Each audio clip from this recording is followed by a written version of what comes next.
Thank you, Andrew, for your very kind introduction. Very good morning to all of you. I'm sure you must have uh, gone through a lot of materials on policies, particularly how to do the analytical work to make or formulate policies.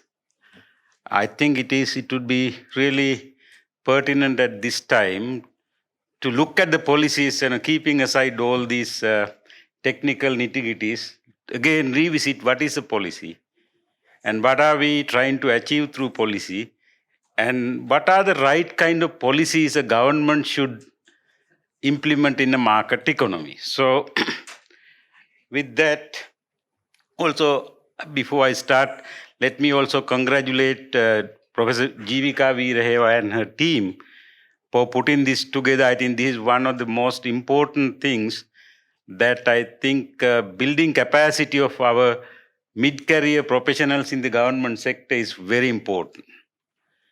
I think we should not be ashamed of saying the truth. I have worked on about 30, 40 countries in Asia.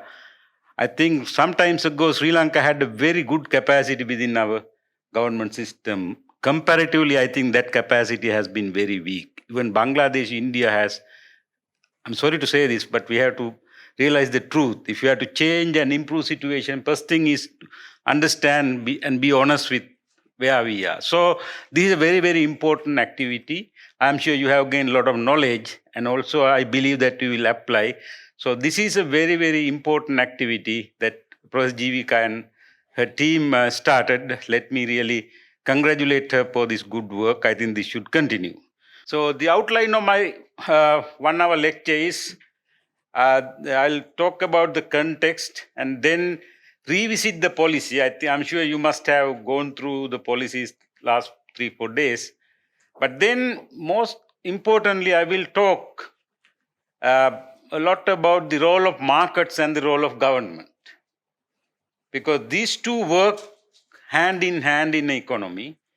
Understanding what is the role of the market and letting market do that, and then understanding what is the role of the government in correcting the market when it is not doing right is very important. Apparently, many developing countries, governments have misunderstood this. Oh, this theory is too old, and then people have forgotten it. I'm not going to talk about anything on rocket science. This is very, very well-known theory I am talking to you, but I really like to use the word revisiting the role of the government, because which is already been established, but in practice we are not following that. And then in describing the role of the government, I will talk about setting the rules of the game. I'll talk about economic institutions, their importance, and whenever possible, I will try to relate it to the local issues. And then correcting market failures is another important role of the government. Ensure inclusiveness, as I will explain to you very shortly, that the market is good in achieving the overall improvement of the society, but it is not good in distributing the wealth among individuals or groups. So how to correct that? And then also macroeconomic stability. For the market economy to get its maximum benefit, the government has to also maintain the macroeconomic stability. So these are the topics. Now, just to create some interest within you, so this at the end of this assignment, at the end of this lecture, we should be able to answer some of these questions. There was a lot of discussion about privatizing the eastern or western terminal of harbor. It looks like eastern harbor has much bigger value than the western terminal. Eventually, I don't know whether you followed that. It is so funny that the trade unions talk so much about eastern terminal, and all of a sudden they said we are fine with giving the western terminal. Eastern terminal is what we wanted to protect or something like that. Now, the bigger issue is we want to discuss whether, do you agree with the uh, privatizing the government assets. In our local language jargon, we say, Podu Depala Vikinim. Can you raise your hands who are generally, overall, I mean, we have to be case specific when we make a decision. Can you raise your hands, those who think that this so-called Podu Depala should be kept with the government? Please. Who think that the government assets that we are having now should be kept with the government? Nobody. That means you all agree that these assets should be privatized? There are only two answers. Yes for privatization or no for privatization. Who is yes? Please raise the hand. Please. 1, 2, 3, 4. Okay. Majority thinks that government, the public assets should be kept with the government. After our discussion, we will revisit that question. Similarly, there's a list of things. Whether we need to the government's role to distribute seal-ready school books, uniforms, sanitary pads. I just borrow this from the political discussions we recently had in these recent elections. These are the policy dialogue that we are having. So are they, I mean, we'll go through this list again, but I hope that the framework I am presenting to you will help us. These are not easy answers, easy questions to answer, but at least the framework should help you having a little bit better or an informed decision to be made on those issues. So that is the purpose of this lecture. And let me revisit very quickly the policy. What is a public policy? I'm sure you must have gone through this, so I'm not going to elaborate a lot. But at the end, I want to make the point that the public policy and economic policies are almost the same. Okay?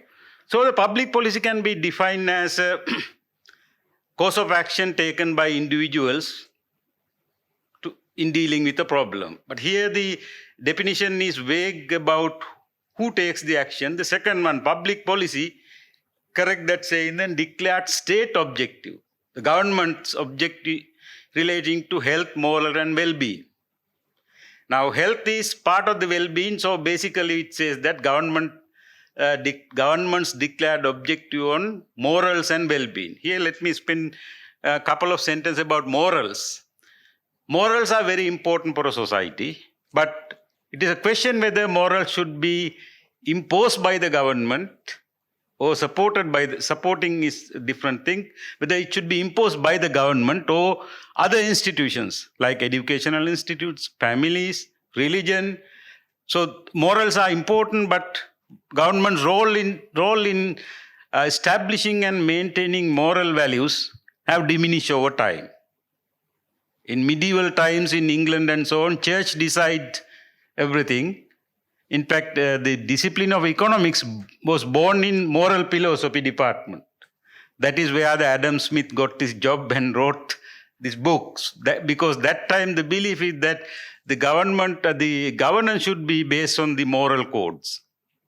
So then actually over time, up to the evolution of the modern democracies, the moral values were, became part of the other institutions.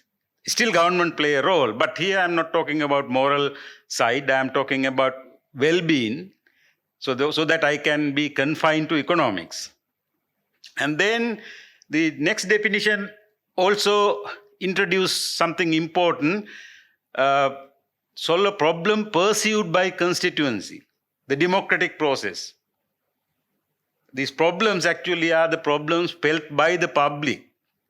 Through the democratic process, public have some problems and the political parties present their solutions to them and then voting based on that. After that, the elected government should fulfill these pledges on those issues. Of course, there is always a gap between what pledges and what is done, but still it's an important thing to understand there's a political process behind the policy. And then you must have understood discuss a lot about the policy instruments. What are the policies available to the government in dealing with various problems? I'm not going to talk about it. But then finally, I will talk about the economic policy definition is a course of action that is intended to influence or control the behavior of the economy to maximize social welfare.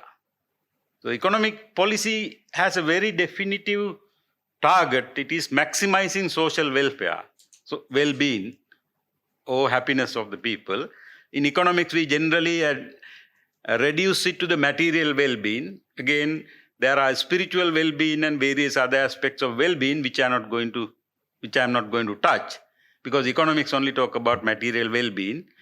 So eventually, at the end, if you keep the moral side aside and the spiritual side aside, then the public policy and economic policy are similar, very much the same.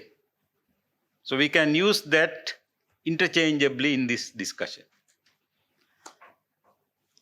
So, therefore, economic policy is an intervention in the market economy that the particular word intervention implies that market is working in a certain manner, and then when market's work is not good enough or is not giving the anticipated results, the policy should intervene. So I will explain that again later. But before that, let me throw you something very, very important, and then, go into some of the details of it. In economics, the foundation of the public policy is the welfare economics. This is natural because economic policy is to maximize the social welfare. The welfare economics should be the theory behind, formulating any policy. In that context, there are two important theories in economics. One is the first fundamental theorem of welfare economics that says pre-market equilibrium is Pareto efficient. Okay, this Pareto efficiency is a kind of I don't know. We still use that, but it's a bit. There should be a better way to say this. But let me follow what is in the theory. So what it basically says is the pre-market equilibrium.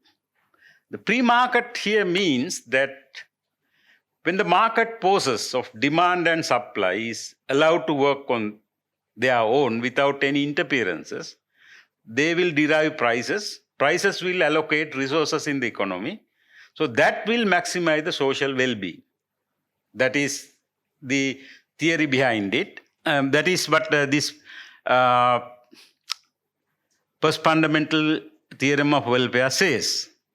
Actually, just saying this market equilibrium is Pareto efficient would not convince anybody. Let me take a little bit your time to explain this very quickly. Let me walk you through a little bit of your basic economics. I am sure you have done economics at some level. So I start with the production economics, the isocon. Isocon is this curve which gives the combination of. Can you hear me? They have people connected. Okay. So here, this gives the same amount of production with different levels of inputs. This is the basic idea of isocont. And this is a capital and this is labor. Now, if you take, this is one good, say this is rice. And then if you take another isocont and put it like this, we can get, also you know that the isocont map, if you go the higher, production level is also higher. It is constant along these curves. When you go up, it is higher. And also, if you take the other commodity, say this is bread, then you have isocont map like this. And if you look at a point like this point A, you produce this much of rice given by this isocone, this much of bread given by this isocone. If you move from point A to B, what happens? You still produce the same amount of bread, but you are at a higher isoquanton rice. Very simple idea. Any move from A to B will increase one output while keeping the other output the same. So therefore, this kind of tangency points are efficient points. If you connect all the tangent points, you get an efficient production locus. Simply, what we say is that any movement from outside this curve to this is efficient. Now, this is in the input space. If you convert this to output space, rice here and bread here, you can get a curve like this. That is the production possibilities curve. Given the resource availability in the country, here we assume that all the resources are allocated for these two products. So this is the maximum production that can be attained given the technology and given the resource limit. Now, if you take a point from here, at one particular point, you get certain amount of rice, certain amount of bread. For that, this is an indifference map. As you go to this direction, you have more rice consumption in the indifference map. Here, if you have bread, then you have indifference map like that. Then if you are moving from any point here to here, similar to production, you gain some efficiency improvement, means you can consume more rice while keeping the same amount of bread. So this is again the consumption efficiency curve.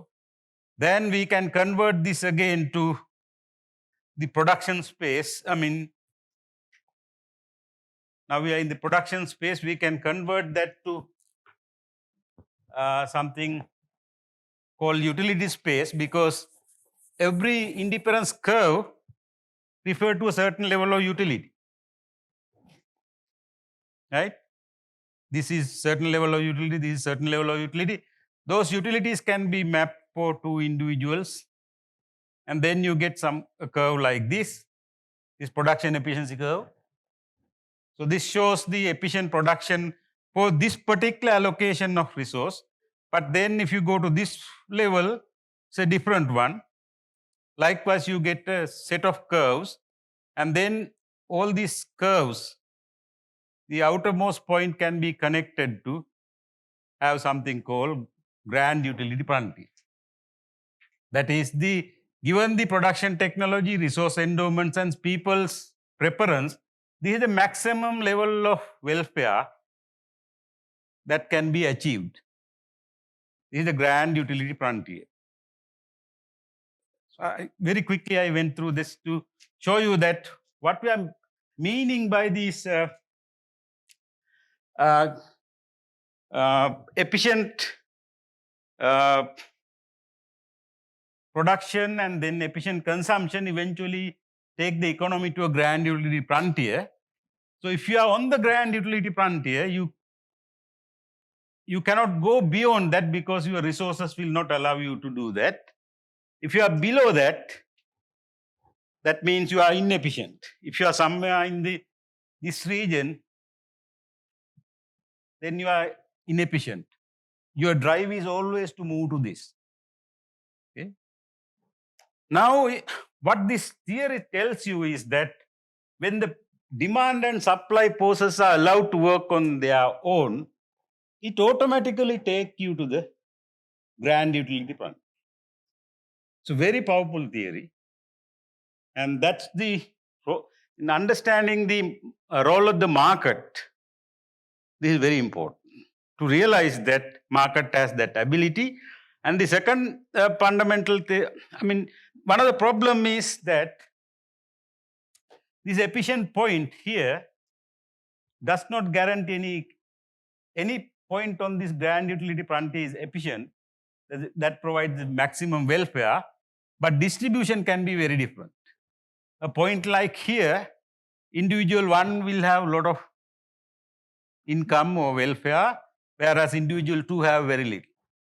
Come to here, it is other way around. So this is the problem with the market. Market does not ensure any fair distribution. Efficiency does not mean everybody will be benefited equally. So that's basically, and if I elaborate a little bit more on this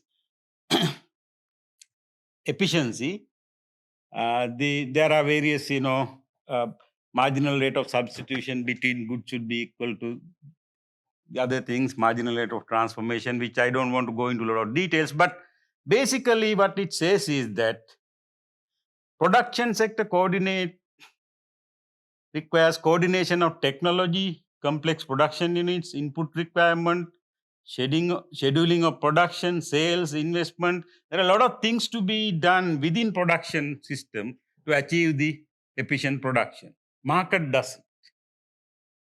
And then input should be allocated to the right, highest value, and goods and services produced should be allocated to those who value them the most.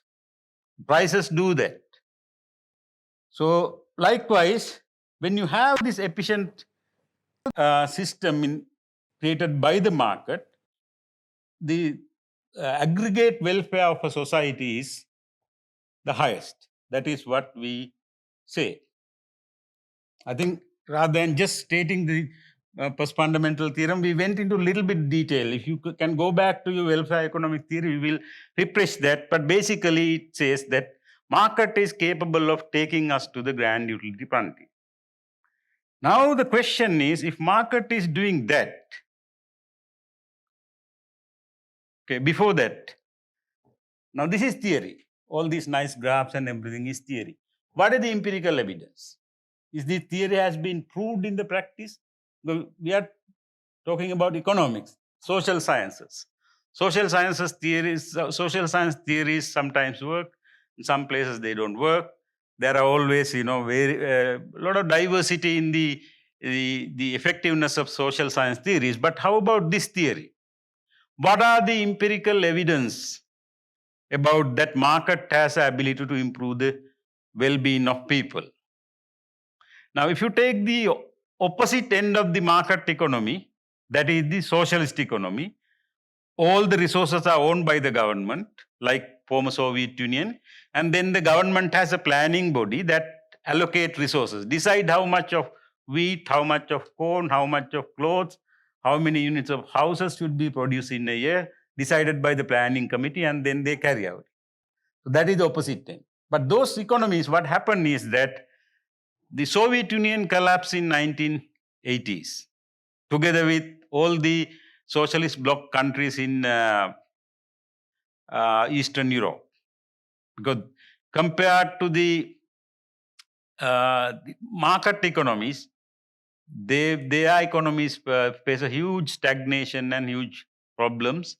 So they totally collapse. And then finally, all these starting from Poland, if you know the history, Poland is the first to go through this change, but then it triggered all that, and finally all these socialist countries, which had the total opposite theory to a market economy, finally collapsed. Today, probably only one economy that can be said centrally planned is North Korea.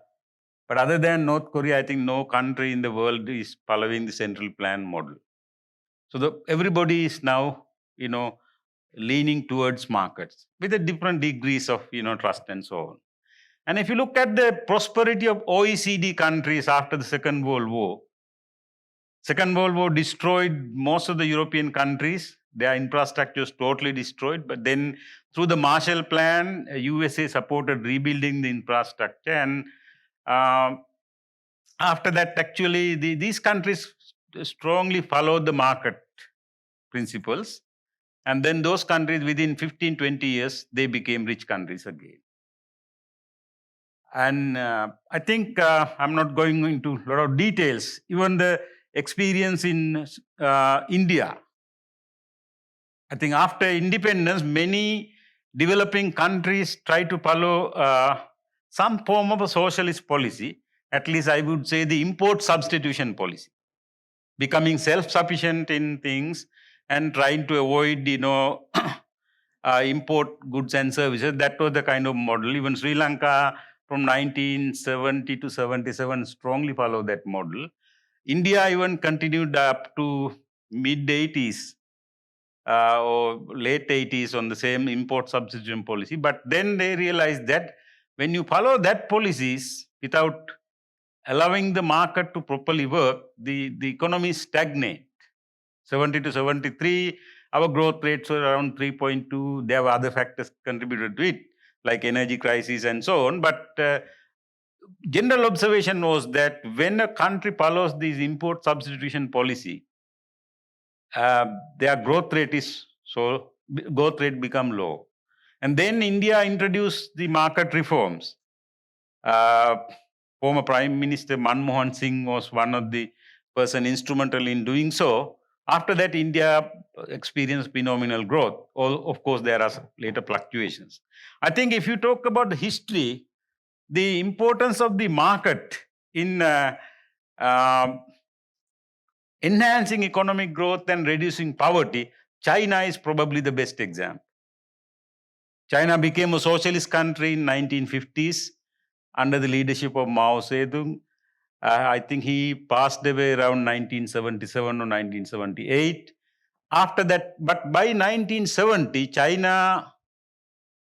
Chinese economy was stagnant. It was growing around 2%, 2.3%, whereas Taiwan, Hong Kong, Singapore, and other countries were growing much faster. So Chinese leaders realized that this socialist economy, centrally planned economy, doesn't work. What they did was they experimented first. They selected one province and allowed the private farming in that province. That was the first step. Then they observed that after private farming is allowed, the agriculture sector grew very fast in that province compared to rest of the China. So they realized after that experiment, they gradually opened the economy for foreign investment and the market to work. But still, at the initial stage, they maintain a lot of state-owned enterprises, banks, and other institutes under government, but then gradually allow the market to function.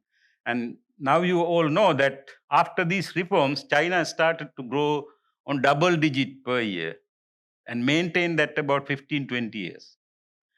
The poverty reduced by enormous numbers in China with this introduction. So this is the power of the market. Of course, I'm in a way simplifying that this cannot be totally attributed to market. There are other factors, but market forces played the critical role in bringing China up to today. Today, China is the second largest economy in the world. Chinese government is the richest government in the world, and China has invested all over. There's a huge, issue about China now. The world leaders, Europe and US, is now trying to, contain China because China has become world leader. I think it is whether US and other countries like or not, it's not possible to stop China. China is a leader. I think probably best policy is to accept it and work with China rather than confronting. So all the empirical evidence, starting from 1980s, even including Sri Lanka. Sri Lanka's story is more complicated, but 78 we opened the economy. We did some trade liberalization. So that resulted in some, up to 1982 or so, economy grew very fast. But after that, we had ethnic issues and other things. We have made things complicated in Sri Lanka. Sri Lankan story is different, but all the countries, even in the most recent experience of the Asian countries were the fast-growing countries in the recent times. They all follow the market economy model. So the strong theory as well as the empirical evidence support the market. Now, if the question is now, if the market is so good in bringing us to the highest welfare level, improving our living standards, and reducing poverty, then what is the role of the government?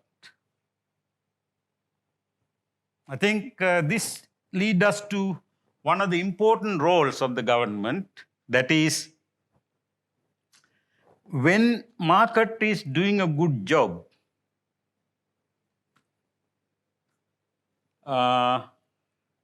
government should not do anything. Government inaction in the areas where market is doing a great job is the number one principle. Don't touch the market, let it work if it is working well. I will explain to you later where market works and where market doesn't work. Doesn't mean that market as a package working, everything, government has no role. No, I'm not saying that. Government's role is to understand where the markets work well and don't disturb that process. That is inaction. That's why somebody, I could not remember who said this, governments governs the best that intervenes the least. When the market works, don't touch the market. Okay. Now, but story doesn't that simple. Market has its own weaknesses, but before going to the weaknesses, in fact, the proper market has to be created by the government through proper economic institutions. That is called the first order engagement. For the market to run, there are some fundamental requirements, like private property should be established. Incentives for producers and consumers to work on the way real economic agent should be created by the right kind of property rights, right kind of legal instruments in the economy, law, and so on and so forth.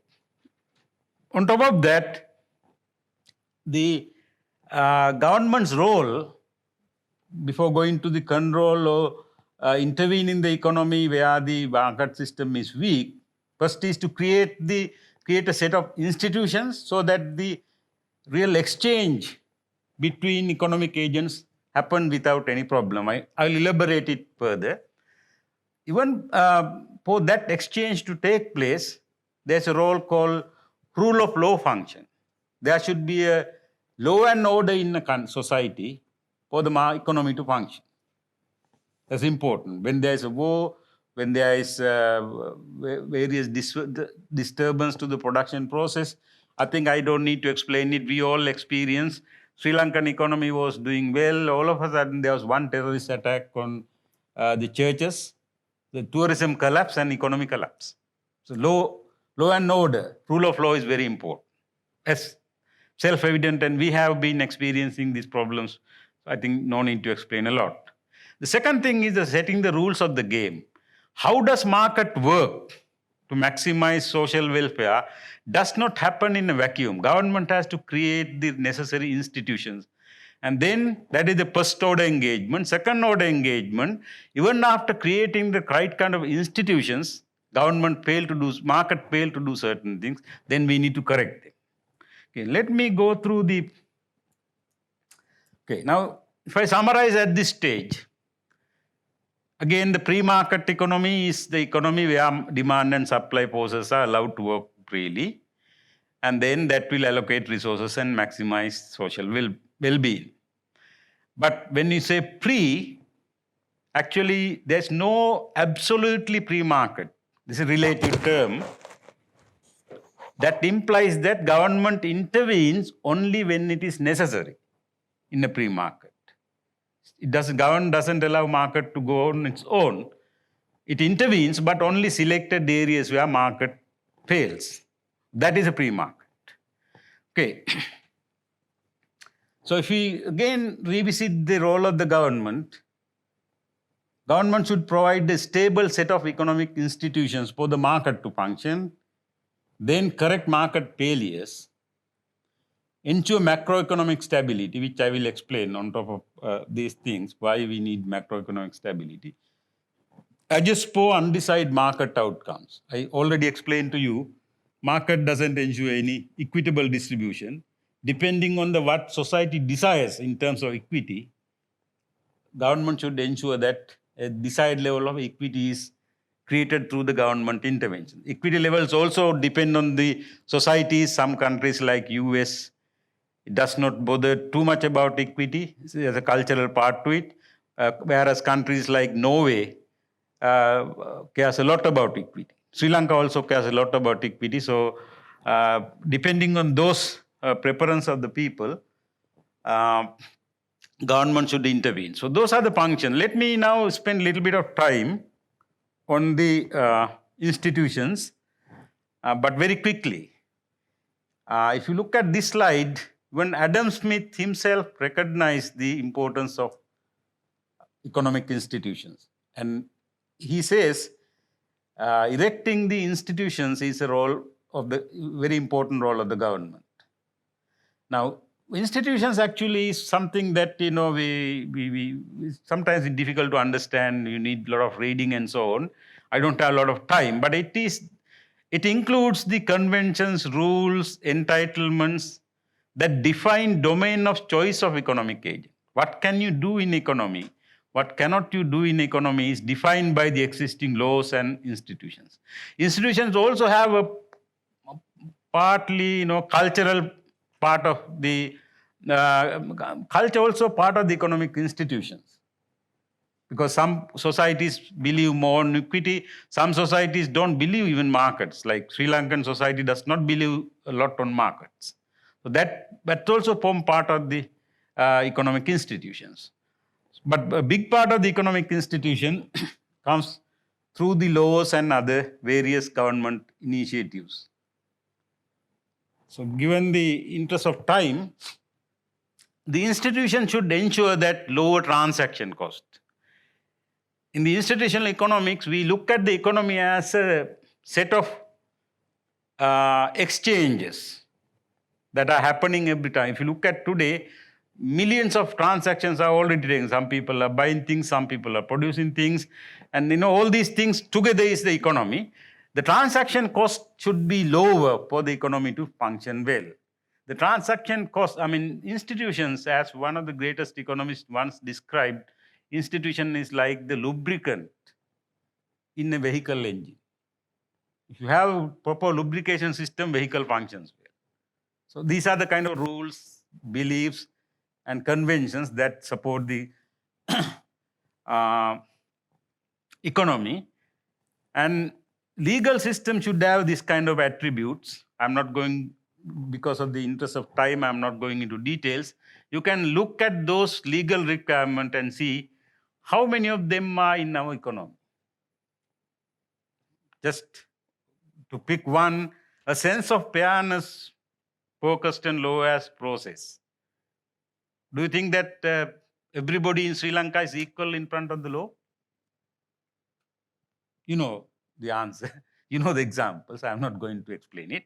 So likewise, the rule of law has a huge role to play in, as a part of the economic institutions, right? Rule of law should be there for the economy to function well. Now, if you know that there was a huge effort to get the foreign investment to Sri Lanka, foreign direct investment, but Sri Lanka was utter failure in getting foreign direct investment, partly because our legal system does not support that kind of outside investors to come and invest. I can explain if I have time, but this is one of the important points, that the legal system. And then also, basically, institutions define what you can do, what are your duties, what are your privileges, and so on and so forth, which I will also not elaborate a lot, but I will spend a little bit of time on this slide. Now, Sri Lanka is a middle-income country. Now, there's something called middle-income trap, where you quickly become a middle-income country, certain income level, because you are advantaged on abundant natural resource and cheap labor. But after that, you have to compete with the rest of the world, for more advanced countries, then you get stuck. So that is the middle-income trap. I think to get out of the middle income trap, I think we are laying the foundation for middle income trap in Sri Lanka, unfortunately. When you look at the, last 4-5 years, including current time, we are not seriously understanding the middle income trap and how to get out of it. So to get out of that, you have to transform your economy to a knowledge-based economy. As World Bank recognized, these are some of the requirement to transform your economy to knowledge-based economy. If you can also think about whether we are doing it. Even financial market, are we really allocating the loans for industries which has higher growth potential? Do you have any measures? Sometimes we have some measures in the book. Are they really functioning? If you try to get a loan for some innovative industry, you will see how difficult it is. So those are the things. And also my last word about the institutions. Institutions can be, the quality of institution can be measured by the total factor productivity. Total factor productivity is the productivity attributed to the, after attributing the productivity for labor, capital and natural resource, remaining portion is the total factor productivity. It is a measure of the institutions.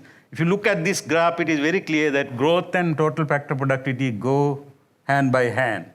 And also total factor productivity, like the growth, is stagnant. So this shows the institutional quality of the country, and that's very important. So market can do a good job, but how good it is depends on the institution created by the government. That is the message here. In fact, I could not go into a lot of details, but our institutions are not that good. Okay. Again, this I will not spend a lot of time on this. The rule of law and economic growth are closely related, which this slide shows the importance of the institutions. In this book, if you have time, you should read, this is Why Nations Fail. And it says that institutions are the main reasons why nations fail to achieve the prosperity. Okay. Now, apart from the institutions, the institution is a basic requirement that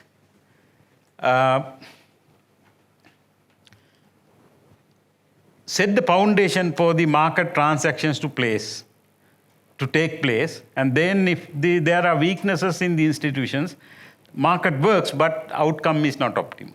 So if you are really interested about Sri Lankan economy, I think we should really have a very close look at our institutions. Why we did not industrialize, why our export is frozen, why our tax revenue ratio of tax to GDP is falling, all is related to the economic institutions. And of course, the corruption was also part of the institutions. So if you really want to look at Sri Lankan economy and do some reforms, I think it is time to look at the institutions. And then there is a forthcoming constitutional change. I heard there was some change, but we have to really, in Sri Lanka, in fact, don't have even a law that requiring cost-benefit analysis. I said the market is good, but when market fails, government intervene. But if government intervenes, we should do a cost-benefit analysis to see whether the government intervention improve the welfare. I'm sure somebody from National Planning Department must be there or here. I think our law does not require even to take a cost-benefit analysis on some very big projects. So these are kind of, this should be in the constitution. We don't have a competitive policy in this country. I am not saying that IPS has a recent publication recently. It is cited there that we don't have a competition policy in this country. Market forces only provide benefits through the competition. Lack of competition policy, I will tell you another example of that. Do you know that Dialog and Mobitel were merged? Does it have any implication in your life? I came to know that through an advertisement in radio while I was driving. Then only I came to know. We talk so much about the Eastern Terminal, but merging two big companies, one of the problems, one of the things that, market only provide you benefits through competition. Monopoly means no competition.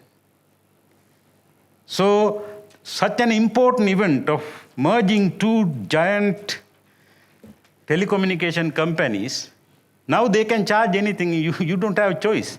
If you are not unhappy with Pure TV, you could have gone to Dialog system, but you can't do it. That's now the same company. They are already ripping off consumers, especially during the COVID.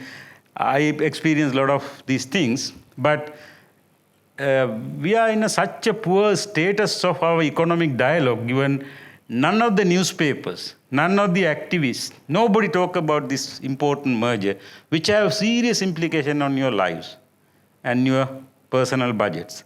Okay, now to finish this lecture, let me go to the, so that is about the market. The government should create the right institutions for the market to function. What I was telling is that in Sri Lanka there are so many weaknesses in institutions, we have to correct them. But even if we correct them, the market has its own weaknesses. These are called market failures. Now, among the market failures, there are different kinds of market failures. One is externalities. That is, consumption, production activities, the total cost is not borne by the economic agent. You cultivate tobacco in Upper Mahavali watershed area and soil get eroded and deposit in Victoria Reservoir. Tobacco farmer doesn't bear the cost. I drive a vehicle in this Kandy city and it is heavily polluted. The air pollution causes sickness among the school children in Kandy schools. I am not paying for that. So those are social costs of my consumption activity. The previous one is the social cost of production activity. Those are externalities. Most of the environmental problems, the market doesn't take them into account. So market failures, government should correct them. Then the public goods. Health and education are kind of, national defense is a public good. Health and education are quasi-public goods. The problem with public good is that, there is a particular characteristic of a public good that is non-rivalry in consumption. Your consumption does not preclude my consumption. Like a nice scenery, you can see it, I can also see it. When national defense is provided, you get the same level of protection, I get the same level of protection. Sometimes there can be difference, but so when these kind of, things are the attributes of a good or service, then we call it public goods. Problem with the public good is pre-riding problem. Because once it is provided, whether I pay or not, I get the service. Therefore, market underprovide those goods. Then monopolies. I was talking about this recently created monopoly. I think 10 or 15 years ago, that entire reform in the telecom sector was to create a competitive market for telecom services. Now we are going backward, but nobody knows even about it. So then information problems. The government also have a very big role in providing information to the public. For example, COVID-19, how many patients, how many died, and what are the accuracy of all these vaccines and so on. Government should have credibility to provide those information so that based on that information, every individual take a lot of actions that have a lot of economic implications. A subject that is very deep and I don't have time to go into details. Then coordination failures. I think our Director General came from agriculture. I think agriculture sector is a classic example of coordination failure, that for each and every crop and different livestock we have ministry, and then trying to coordinate. Also we have central agencies, provincial agencies, and so on and so forth. This is a classic example of coordination failures. We don't know what happened in one crop, the other crop doesn't know what happened in the other one, but it's agriculture is a system that the coordination is very important. And then also incomplete property rights. I think in natural resource economics, this tragedy of commons. When the resources don't have private ownership, everybody extract as much as they like, and then that lead to this overexploitation of resources. Those problems should be corrected by the government. Market doesn't have the ability to correct them. So in short, creating the right institutions for the market to function. The right institution also should be inclusive so that the benefit of the economic activities have a fair distribution. That's one. Second thing, when there are equity problems, redistribute the wealth through taxation and various other means. That is the second role. Third is correcting market failures. Fourth is the macroeconomic stability. Again, I will not spend a lot of time on that, but it is important. Now, in the classical economics believe that market will adjust automatically because we have business cycles. There are booms and lumps. During recession times, prices come down, wages come down, but then these low wages again boost the economic activities, and this is self-correction process. That is what believe the classical economists. But Great Depression in 1930 showed that it is not happening. Sometimes these wage adjustment, price adjustment can take longer period of time. Recession can be too long. So that you have to really at the times like that you have to do the public investment to boost the aggregate demand in economy. And then also it's quite obvious, those who know economics, that to maintain healthy balance of payment, maintain a sustainable debt service system. Sri Lanka is right now in a huge debt crisis. I think we are supposed to pay $2.8 billion in this year alone. So stable exchange rate, again important, predictability. In order to do any international business, if exchange rate is fluctuation like that, no company will come to that country because they cannot predict anything about their business performance. And then here also, I find that our exchange rate management is a little bit superficial because to maintain a good exchange rate, we need to have a growing tourism sector, which actually has happened, but then industries, our exports, where our demand for rupee should be strong in the economy. But over the last 10, 15 years, what we did in the economy is try to peg dollars. Whenever exchange rate is weak, we put dollars into the market from our reserves to keep. This is artificially. Really, actually, if you look at the economy in Sri Lanka, we are not respecting the economic fundamentals. That is the problem. Okay. Now let us go to the questions I posted at the beginning. Privatization. So I think majority of you didn't want the government asset to be privatized. Let me tell you one number. In 2019, CEB, Central Electricity Board's loss is 85 billion rupees. Air Lanka's loss is 41 billion rupees. So altogether, these two lost about 126 billion rupees, only two state-owned enterprises. 126 billion rupees. To convert it to million, I put 3 zeros. I hope my math is right. How many families in this country? Maybe 5 million. 20 million divided by 4. So, for 1 year, every family in this country has to pay, in terms of taxes, 25,000 rupees just to cover 2 state-owned enterprises losses. Now, who want to keep these agencies? Can you raise the hands again? Those who want to have this, in this stage, we say, Jatika Sampat Surakimu. But are you willing to pay 25,000 only for 2? There are Petroleum Corporation and various other things. I tried to do some research on that. Even finding the losses are not easy. If you are try to keep these, there are some benefits of keeping some of them. But we have to tell the total story to the public. Government does not generate any wealth. Government only generate wealth through taxing us. We are paying for those losses. All the inefficiencies caused by the state-owned enterprises, we are paying. So with that, should we do that? Think about it. I think the government should not run businesses.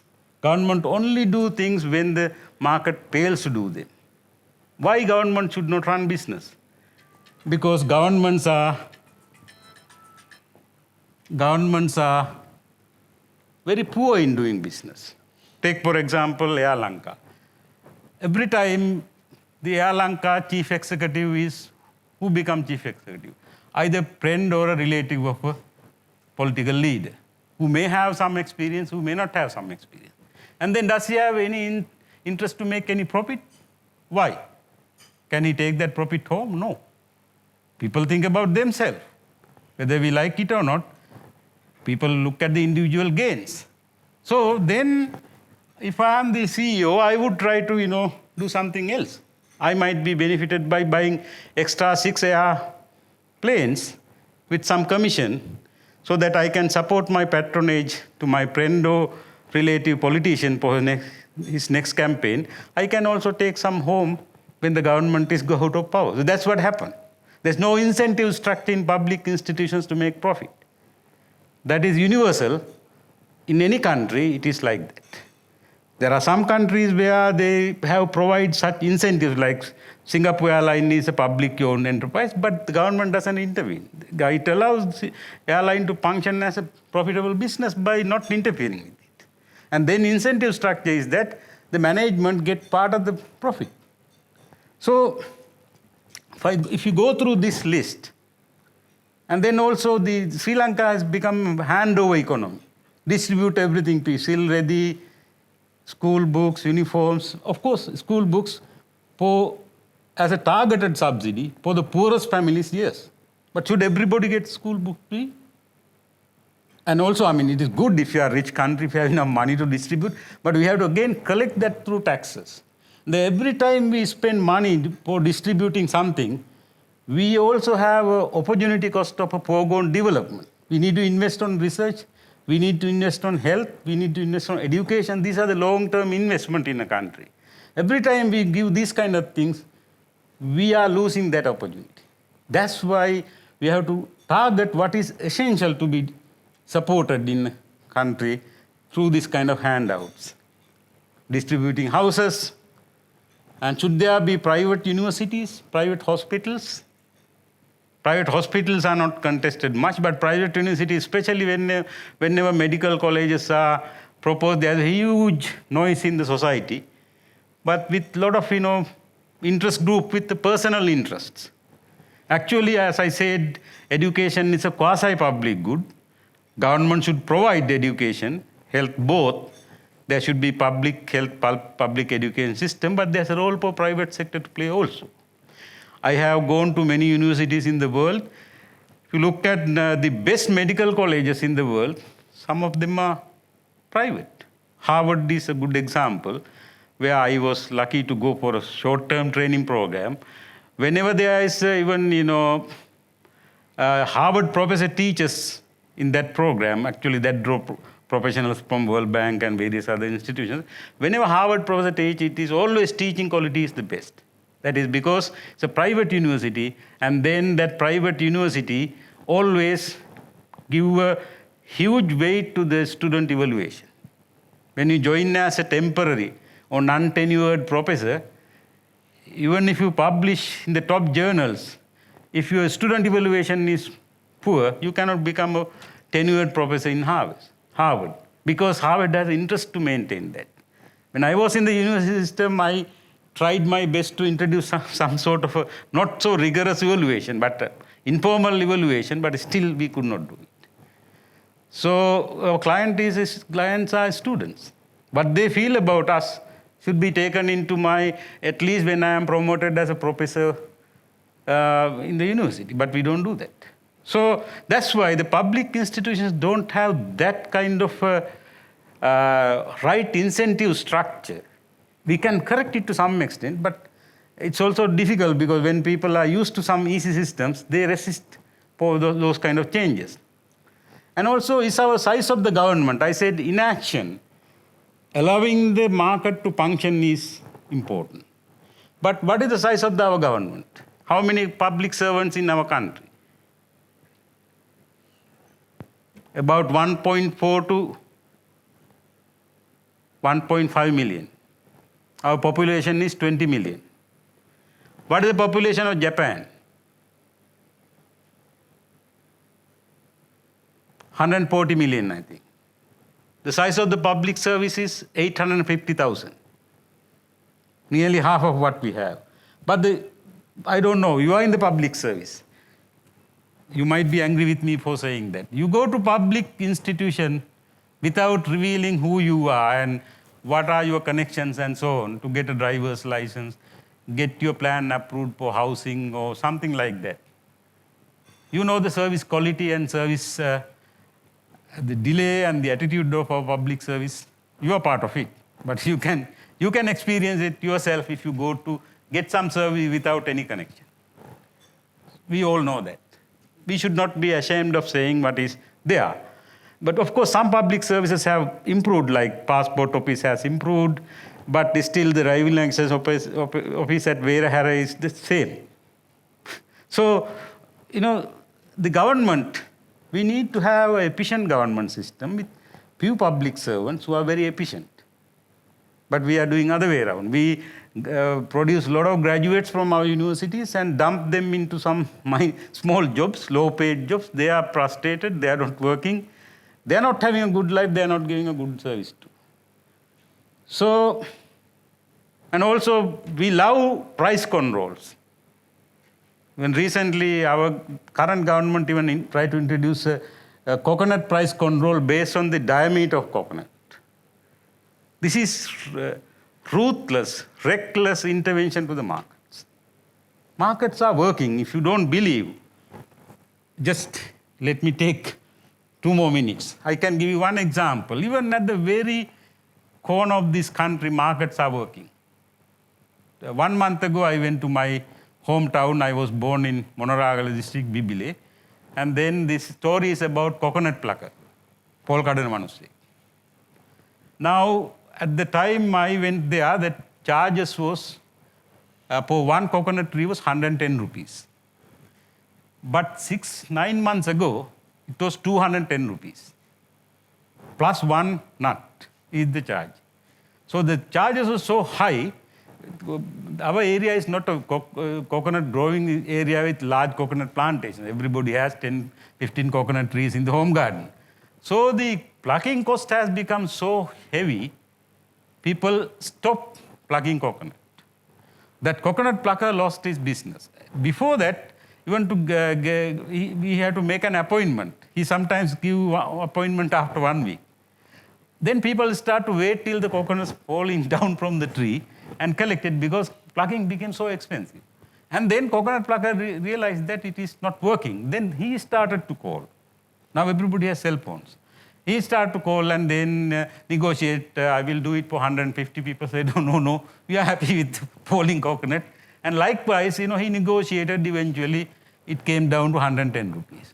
So markets are working, believe me.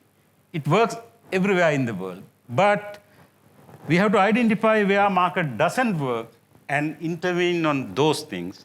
So with that, I will stop my lecture. I have one more slide. I think these are some of the things that all of them, I think, government should do.